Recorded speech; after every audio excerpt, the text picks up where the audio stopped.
Welcome to our latest Wandering Walks of Wonder adventure. Today we're headed to the historic Mississippi River town of Hannibal, Missouri. Hannibal is the boyhood home of author Mark Twain.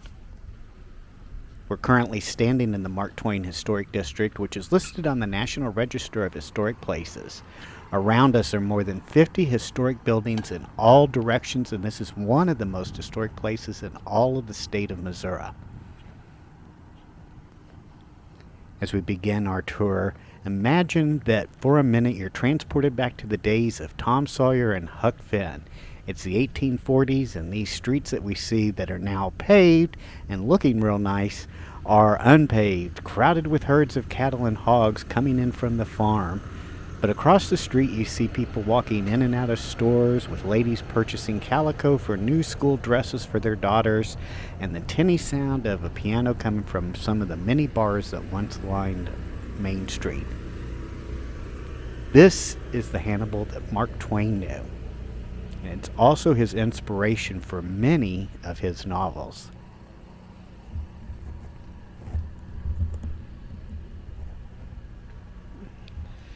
Just to our right here, and we're going to get a lot better look, is the Mark Twain Boyhood Home and Museum. From 1844 to 1853, this was the home of Samuel Langhorne Clemens.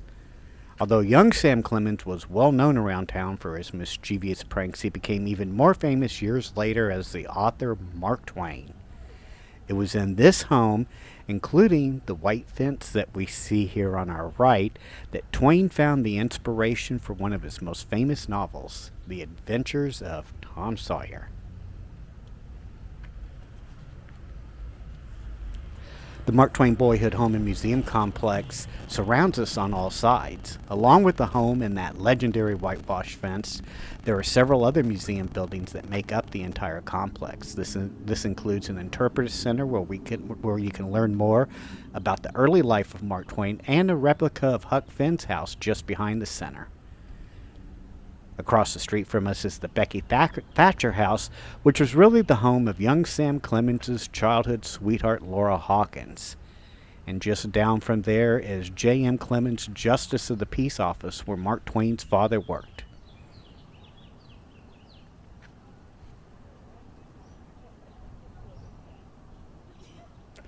Although Mark Twain was born about 25 miles away from here in the small village of Florida, Missouri, he always considered Hannibal to be his hometown.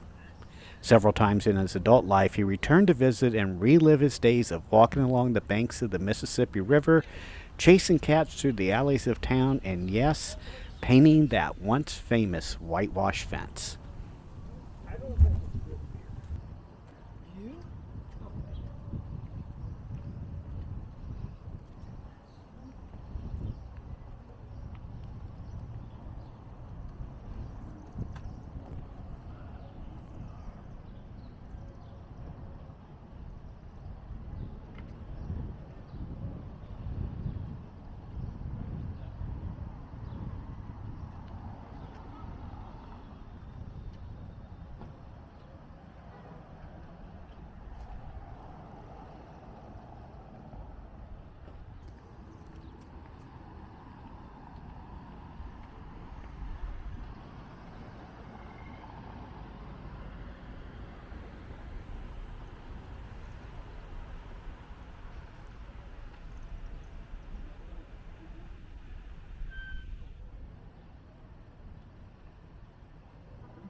We're now heading along the North Main Historic District.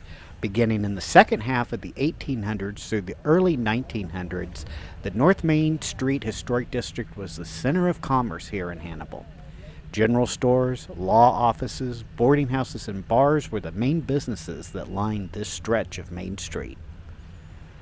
As we walk down the street, you'll see many different styles of buildings, but the most prominent is the Beaux Arts style of architecture of these buildings. Many of these have been lovingly restored over time, have survived floods, damage, all kinds of things that have happened in the town, but they still persevere on.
We've entered Glasscock's Landing, which is a public park and a great trail that meanders along the banks of the Mississippi River.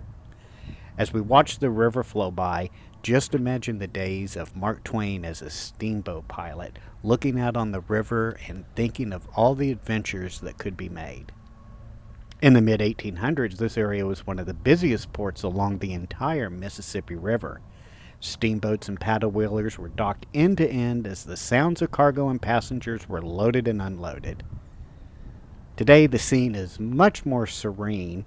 Ever so often, you can see paddle wheel cruise ships go by and see passengers bark and disembark to explore the historic town of Hannibal.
As we return back to Main Street, we're walking past the Hannibal History Museum. Inside this museum, you can discover a rich and colorful history of Hannibal. This is a great place to learn about the region's river explorers and pioneer settlers, the rise of steamboats and railroads, the Civil War, millionaire lumber barons during the Gilded Age, the architecture of Hannibal's historic districts, Mark Twain, and so much more.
We're now entering the Central Park Historic Building, where there are hundreds, actually almost 300 historic buildings in a 30 square block district.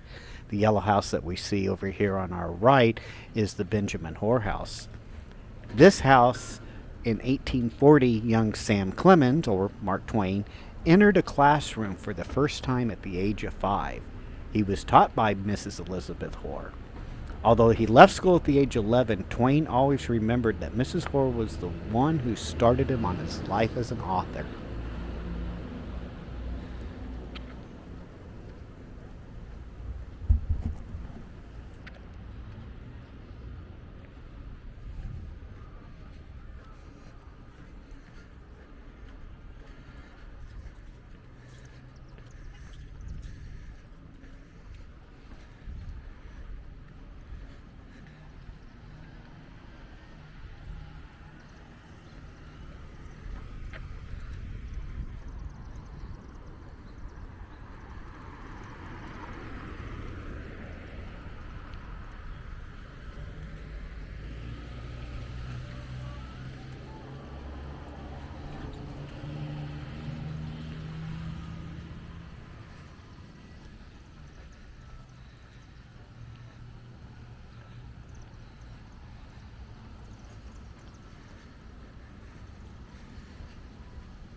The focus of the Central Park Historic District is, of course, here, Central Park. This is a full block that's bounded by 4th, 5th, Broadway, and Center Streets. Here you will find the Commercial and Government Center of Hannibal. Inside Central Park are several monuments that includes a life-size statue of William Henry Hatch. Hatch was a U.S. congressman from Hannibal who helped draft legislation elevating the agriculture department to a presidential cabinet level. The park has a bandstand where musicians play throughout the summer and an old cast iron fountain that provides a bit of peace in this noisy part of the downtown area.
One of the more ornate buildings in downtown Hannibal is the old Federal Building.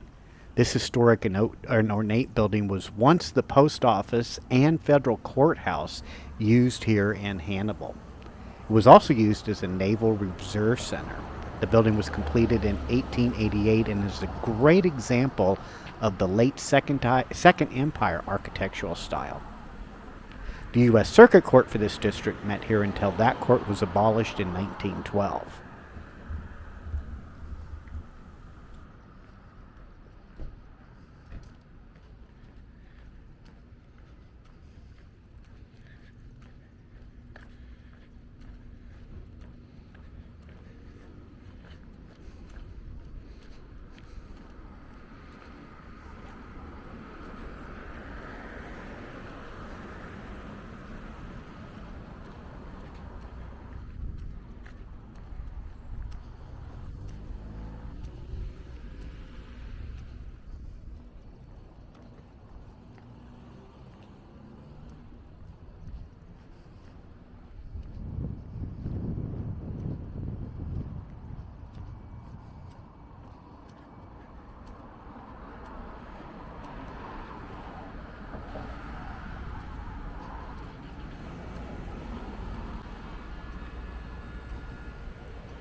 It is very symbolic that the first free public library in the state of Missouri was created in the hometown of author Mark Twain. The building you see before you today was constructed in 1901 after Helen Garth and her daughter Anna Goldlett donated $25,000 for the erection and furnishing of this library. Helen was a lifelong resident of Hannibal and had been a childhood friend of Mark Twain.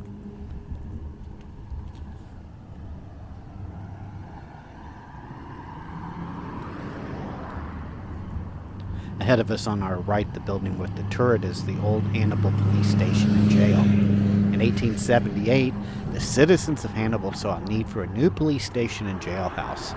Construction began that year on the imposing building that you see before us today. For nearly 100 years, the police department headquarters was based in this building, and the criminals they apprehended were housed in the jail cells. Looking at the building, you can still see the bars on the windows.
In 1905, the Mark Twain Hotel was constructed and soon became renowned for its elegant dining rooms and ornate lobby. The spacious rooms soon recognized as the place to rest your head while visiting Hannibal. Famous guests once included President Franklin Delano Roosevelt, President Herbert Hoover, and aviator Amelia Earhart. In 1934, Norman Rockwell, who was commissioned to make paintings for an anniversary edition of The Adventures of Tom Sawyer and Huckleberry Finn, stayed at the hotel and is said to have been inspired to create some of his most renowned works during his visits to Hannibal.